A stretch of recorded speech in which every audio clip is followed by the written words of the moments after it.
আসসালামু আলাইকুম সুপ্রিয় দর্শক শ্রোতা, আমরা এই মুহূর্তে দাঁড়িয়ে আছি জামালগঞ্জ উপজেলার জামালগঞ্জ উপজেলা সদরে।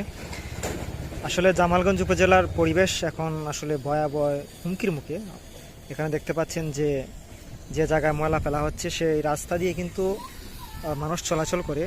আর এখানে ময়লা ফালানোর ফলে কিন্তু রাস্তা দিয়ে চলাচলে বায়ু দূষণের প্রভাব পড়ছে এবং আসলে এই পরিবেশটায় চলাচল করলে মানুষের বিভিন্ন সমস্যার সম্মুখীন হচ্ছে। বিশেষ করে এখানের যা ময়লা আবর্জনা দেখতেই পাচ্ছেন, রাস্তার পাশ দিয়ে অসংখ্য মানুষ চলাচল করছে এবং এই রাস্তা দিয়ে এর সামনেই কিন্তু জামালগঞ্জ থানা রয়েছে এবং পাশাপাশি জামালগঞ্জ সদর হাসপাতাল অবস্থিত। কিন্তু এই রাস্তা দিয়ে মানুষ চলাচলের ফলে বিভিন্ন সমস্যার সৃষ্টি হচ্ছে। আমরা দৃষ্টি আকর্ষণ করব যাতে এই ময়লাগুলো রাস্তার আশেপাশে না ফেলে নির্দিষ্ট স্থানে ফেলানো হয়, যাতে করে মানুষ এই যে পরিবেশের যে সমস্যা সেই সমস্যা থেকে মুক্তি পায়। সবাই ভিডিওটি শেয়ার করবেন, পৌঁছে দিবেন কর্তৃপক্ষের কাছে, যাতে অতি দ্রুত এই সমস্যাটির সমাধান করা হয়। ধন্যবাদ জামালগঞ্জ টেলিভিশনের সাথে থাকার জন্য।